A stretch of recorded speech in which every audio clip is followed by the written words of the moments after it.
बिस्मिल्लाहिर्रहमानिर्रहीम। अस्सलाम वालेकुम वरहमतुल्लाहि वबरकातुहू। मैं हूं हकीम उमर तारी, आपकी खिदमत में हाजिर हूं आज एक बेहतरीन नुस्खे के साथ। बंद गोभी का शुमार पत्तों वाली सब्जियों के ग्रुप में किया जाता है। माहिरीन के मुताबिक बंद गोभी की काश्त इंसानी तारीख से भी पहले होती चली आ रही है। कदीम यूनानी इसे अहम सब्जी करार देते थे। बंद गोभी की जबरदस्त अहमियत का बाइस इसमें पाए जाने वाले आला दर्जे के मादनी अज्जा, विटामिन और नमकियात हैं। इसे सलाद के तौर पर कच्चा इस्तेमाल किया जाता है। इसे पकाने के लिए भाप सबसे अच्छा तरीका है। इसको आग पर पका कर खाने से बेहतर इसका कच्चा इस्तेमाल है, क्योंकि पकाने से इसके कीमती अज्जा जाया होने का खदशा होता है। ये ऐसी सब्जी है जो बहुत जल्द हजम हो जाती है। बंद गोभी को जितना ज्यादा पकाते जाएंगे ये उतनी देर से हजम होगी। बंद गोभी में पानी की काफी ज्यादा मिकदार पाई जाती है। प्रोटीन, फाइबर, चिकनाई और कार्बोहाइड्रेट्स भी होते हैं। Iron, calcium, vitamin C, phosphorus और विटामिन बी कॉम्प्लेक्स भी इसमें खासी मिकदार में पाए जाते हैं। विटामिन ए बहुत ज्यादा पाया जाता है। इस बुनियाद पर ये जिल्द के अमराज के अंदर इंतहाई ज्यादा शिफा बख्श है। जदीद रिसर्च के मुताबिक ये मोटापे से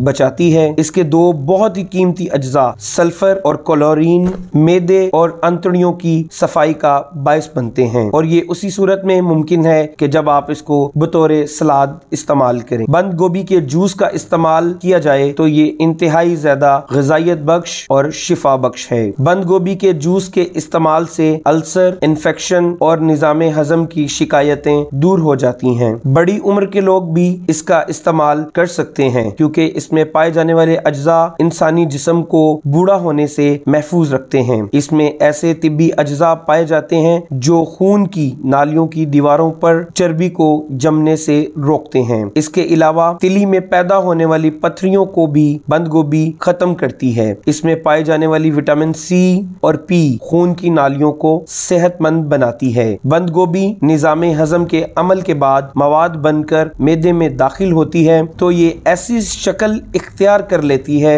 जो आंतों में पहुंचकर जज़ब नहीं होती और आंतों को इजाबत के लिए मुतहर्रिक कर देती है। इसलिए बंद गोभी का कच्चा इस्तेमाल कब्ज दूर करने में बहुत मदद फराहम करता है। जो लोग बहुत ज्यादा कब्ज का शिकार हैं उनको चाहिए कसरत से इस्तेमाल करें, और ये जिस्म में किसी किस्म के भी मनफी कसरत पैदा किए बगैर अपना काम फौरी तौर पर शुरू कर देती है। अगर इसको कब्ज खत्म करने के लिए इस्तेमाल करना है तो थोड़ा सा नमक, काली मिर्च और चंद कतरे लींबू का रस मिला लेना चाहिए। बंद गोभी के पत्ते गर्म करके जख्मों पर बांधने से जख्म जल्दी से ठीक हो जाते हैं। पीप ज़दा जख्मों, जली हुई जिल्द और फटी हुई जिल्द और चंबल में बंद गोभी के गर्म किए हुए पत्ते कामयाब इलाज तस्वुर किए जाते हैं। बंद गोभी के बैरूनी पत्ते जो मोटे होते हैं वो जली हुई जिल्द को ठीक करने में ज्यादा असर रखते हैं। इस्तेमाल करने से पहले इन पत्तों को गर्म पानी से अच्छी तरह धोकर किसी कपड़े से खुश्क कर लेना चाहिए, और फिर पूरे पत्ते को फैलाकर गर्म करने के बाद कपड़े में रखकर मुतासरा जिल्द पर बांध देना चाहिए। अगर मुतासरा जिल्द थोड़ी जगह हो तो पत्ते को काट कर भी इस्तेमाल किया जा सकता है। स्टैनफोर्ड यूनिवर्सिटी के डॉक्टर गारंट ने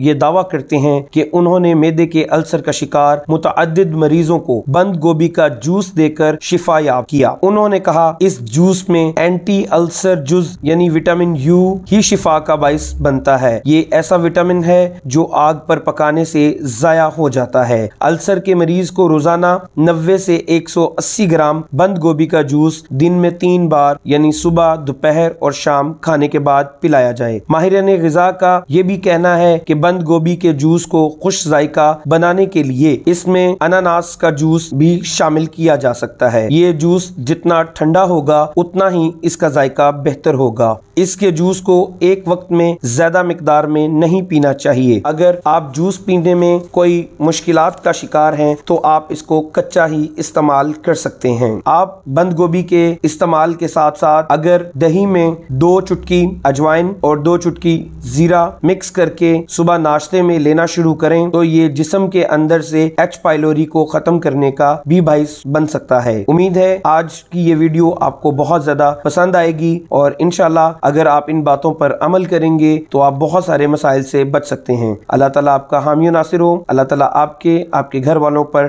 रहमत नाजिल फरमाए। मिलते हैं अगली वीडियो में, तब तक के लिए मुझे दीजिएगा इजाज़त। अस्सलामु अलैकुम व रहमतुल्लाह।